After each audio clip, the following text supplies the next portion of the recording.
Bonjour à tous, vous êtes bien sur la chaîne Chouchoute et Chouchou. Donc aujourd'hui je suis en compagnie de mon chouchou, ça va? Salut Chouchoute, tu vas bien? Ça va très bien. Et aujourd'hui on a Sean Le Mercier aussi, en invité. Bonjour. Tu vas bien? Ça va, merci à vous. Bah ça va très bien.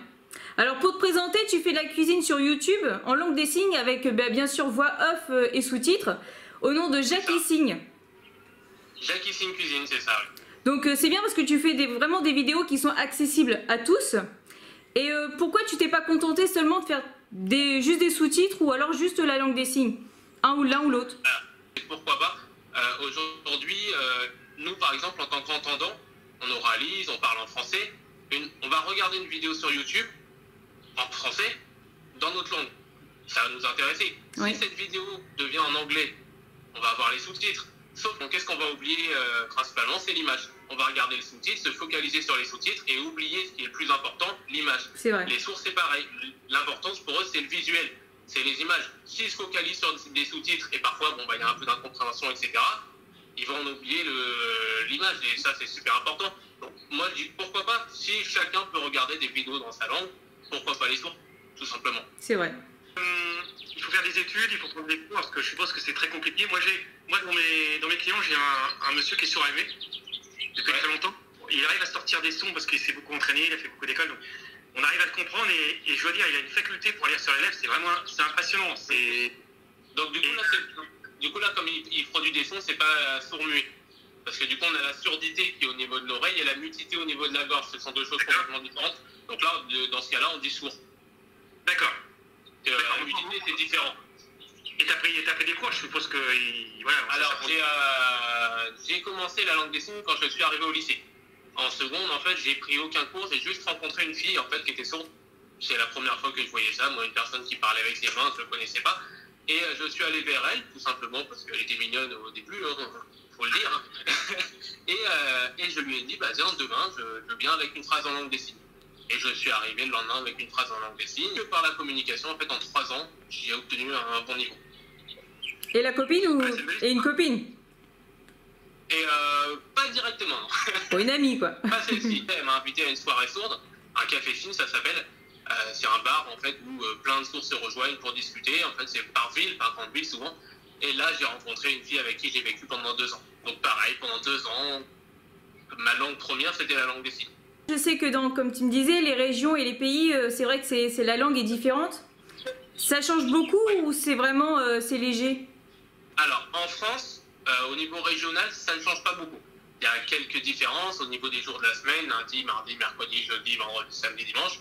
Il y a des différences, par exemple, dans le sud, on va dire le mardi différemment. Mais il n'y a pas trop de différence. Par contre, dès qu'on commence à s'écarter de la France, dès qu'on va à l'étranger, la langue des signes n'est pas internationale. Donc, on a une langue différente dans chaque pays. Je suis allé en Italie, il n'y a pas longtemps, j'ai rencontré une famille sourde. Et il m'a fallu à peu près 5 minutes à me mettre d'accord avec eux sur certains signes. Et on a pu discuter pendant une demi-heure. Sans aucun problème. Parce qu'on a des notions de distance, grosseur, on a les expressions du visage qui sont super importantes, les mimes. L'alphabet en Europe, c'est la même. Donc, il y a quelques similitudes, donc c'est assez facile. Et comment t'es venue en fait cette idée de combiner en fait tes deux passions? Alors, et d'en faire une chaîne YouTube? Alors, au début, je vous en ai parlé, j'ai commencé le lycée hôtelier à 15 ans. Ouais. Ma passion première, c'était la cuisine. Moi, je veux faire ça depuis mes 10 ans. Ça a toujours été mon métier pour moi. Et de là, j'ai rencontré du coup cette personne qui m'a appris la langue des signes. J'ai découvert une langue, une culture. Et c'est devenu du coup ma deuxième passion. C'est pour ça que j'ai arrêté le métier de cuisinier à temps plein pour rentrer à l'université et faire des études pour devenir interprète. Donc, pour moi, c'était une évidence. Ces deux passions, c'était une évidence, sachant que à l'âge de 12 ans à peu près, j'ai créé une chaîne YouTube sur la cuisine également. D'accord. Je faisais des vidéos de cuisine sans langue des signes, sans voix off, sans tout ça, vraiment le petit cuisinier. J'avais même pas encore commencé mes études. Le petit cuisinier que j'étais, j'adorais ce métier, et j'avais déjà une chaîne YouTube qui s'appelait Jackie Chef. Et au fur et à mesure, j'avais arrêté cette chaîne YouTube par manque de temps, et là je l'ai reprise avec la langue des signes et la cuisine qui sont aujourd'hui mes deux passions. Et pour moi, donc c'était une évidence de récupérer mon ancienne chaîne YouTube et d'y ajouter cette passion qui est la langue des signes. Et d'où le nom Jackie Signe alors? Jackie Signe. À l'époque, c'était Jackie Chun, maintenant Jackie Signe. Et donc, tu donnes des cours de cuisine ou tu parles de cuisine? Parce que je suppose que tu ne veux pas cuisiner en même temps et faire la langue des signes. Ça va être compliqué. Alors, c'est pas vraiment des cours de langue des signes, c'est des tutos. Oui, c'est des tutos cuisine. Des tutos cuisine. Alors, oui, j'arrive à faire les deux. Donc, bon, là, il y a eu la période de confinement, donc c'était un peu plus compliqué. Mais sinon, j'ai ma cuisine, mon trépied qui est installé de l'autre côté de la cuisine et qui me filme en train de cuisiner. Et voilà, je vais dire, on ajoute du sel. Bah, je dis, on ajoute du sel et je le fais. Voilà. Okay.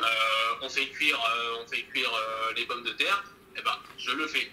Et bon, là en confinement, je devais faire deux plans différents, le plan signe où j'explique la vidéo et le plan cuisine.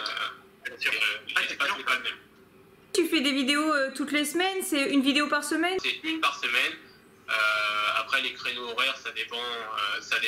Normalement, c'est souvent le matin, et voilà, toute la journée, la vidéo c'est vue. Après, ça dépend. Si par exemple c'est l'apéro, c'est une recette, là j'ai fait ma dernière, c'est une sauce apéritif, bah, je vais plus la mettre vers 17h, que les gens puissent regarder avant l'apéro. Tiens, j'aimerais bien faire une petite sauce pour mes chips.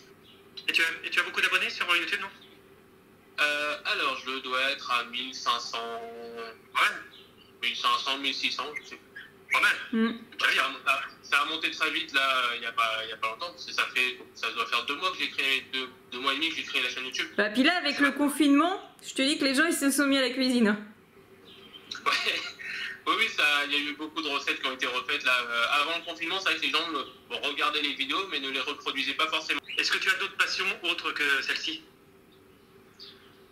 Je ne crois pas. Je dirais que c'est la cuisine, ça a toujours été depuis, là j'ai 10 ans. Ensuite, il y a la langue des signes qui s'est rajoutée à ça. Donc, la langue des signes a complètement changé ma vie, comme j'ai arrêté du coup ce métier de cuisinier à temps plein. Sinon, non, au niveau des autres passions, j'aimerais bien, je me suis lancé un petit peu dans le parachute. J'aimerais bien, oui, faire ma formation parachutiste prochainement.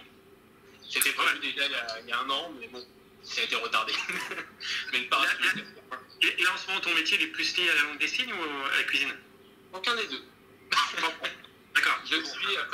Comme je suis actuellement étudiant en sciences du langage, j'ai eu ma licence, donc là je fais une petite pause entre la licence et le master pour me perfectionner, mais sinon il me fallait un travail d'étudiant, donc je suis assistant d'éducation dans un collège. On voit beaucoup les professeurs au Macron et derrière il y a toujours quelqu'un qui... C'est le métier que je veux faire. Et je suis assez impressionné par la vitesse à laquelle, souvent c'est des femmes en ce moment, à laquelle elles vont, et l'expression du visage. Elles sont tellement expressives que par moment j'essaye de voir par rapport à ce que disent les personnes, on arrive parfois à comprendre quelques signes. Un exemple, on a ce signe-là. Si mon visage est neutre, donc ce signe-là veut dire tristesse ou l'expression t'es sérieux. Donc t'es sérieux, tristesse. Si mon visage ne change pas, on comprend pas. Il y a la tristesse du coup. Ouais. Et sérieux, c'est sérieux, c'est voilà. Et la tristesse. Voilà. Mais c'est génial parce que même la langue des signes est beaucoup servie au niveau des animaux et des bébés. Moi je sais que Marius, j'essaye beaucoup de faire des gestes en fait pour lui expliquer quand il va manger. Alors du coup je fais les gestes manger. Quand il vient dans mes bras, je tape dans les mains pour qu'il vienne. Il y a beaucoup de formations bébé signes, beaucoup qui souhaitent apprendre la langue des signes à leur enfant. C'est beaucoup plus simple. Au niveau de la communication, voilà, un enfant qui va aller aux toilettes, il va pas l'exprimer à la parole, mais il va le dire toilette ou caca. Mais c'est génial, hein. Même au niveau des animaux, c'est impressionnant comment cette langue, c'est génial, quoi. Et mis à part traducteur, ça peut déboucher sur un autre métier, non? Alors, au niveau des formations autour de la langue des signes, on est à professeur de langue des signes. Oui, bien sûr. On peut devenir professeur de langue des signes ou interprète. Mais il n'y a pas d'autres métiers...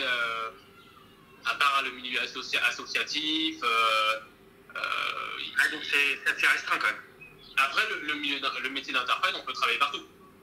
Oui. Voilà, après, avec des formations adaptées, mais on peut travailler pour la gendarmerie, on peut travailler pour l'Élysée, on peut travailler pour la NASA, pour Air France, il n'y a pas de souci. Pour moi, principalement, je souhaite être dans l'éducation nationale pour accompagner des enfants sourds, mélanger avec une classe d'entendants, être présent, pas avec M. Macron, mais avec le professeur de français par exemple, être à côté et pouvoir traduire la totalité du cours à l'enfant. Ça, c'est ce qui m'intéresse beaucoup plus. Moi, je souhaite pas encore voilà, le petit carré dans la télé. C'est pas l'objectif. Ça devrait rentrer dans les mœurs, qui est la langue des signes, qui soit traduite. Bah, il y a de la langue des signes partout, oui, ce serait l'idéal, comme je vous l'ai expliqué tout à l'heure. Beaucoup disent, oui, mais c'est bon, il y a les sous-titres, c'est suffisant. Non, c'est pas suffisant. Aujourd'hui, même les sous-titres automatiques, les sous-titres en direct du JT sont complètement décalés. Ou alors, du coup, ça nous enlève complètement l'image. On va essayer de reconstruire un sous-titre mot à mot, enfin, on va essayer de le comprendre, mais derrière, l'image, on l'oublie. Donc, bah, les gens ne se mettent pas à la place des autres. C'est ça. J'ai essayé de regarder des films en anglais, mais comme je comprends pas l'anglais, je regarde les sous-titres, mais non, t'as pas envie. Oui, tu décroches. Mais c'est moins, oui, voilà, c'est moins intéressant. Si on regarde pas l'image, on suit les sous-titres, quoi qu'il défile. En tout cas, tu nous as appris des choses très intéressantes. Bah, au plaisir. Merci à vous. Ça fait plaisir, parce que nous, on est aussi une association qui lutte contre le handicap, en général, même si on aide financièrement les enfants, c'est aussi important de parler de l'autisme, de parler de la trisomie. Et la langue des signes, ça fait partie aussi d'un handicap aussi, qu'on le veuille ou non, c'est aussi un handicap pour quelqu'un. Voilà. Donc, en tout cas, chapeau pour ce que tu fais, pour ce que tu... En tout cas, on te remercie beaucoup, puis on espère à bientôt, en tout cas. Bah, merci à vous. À bientôt. À bientôt, salut. Une vidéo quand tu auras des confinements en live, ça sera plus facile. Pourquoi pas. On fera un cours de cuisine. Ah bah avec grand plaisir, un petit atelier, je ramène mon matériel. Chouchou, il va être content, Chouchou. Pas de soucis. Bon, à bientôt, salut. À bientôt. À bientôt.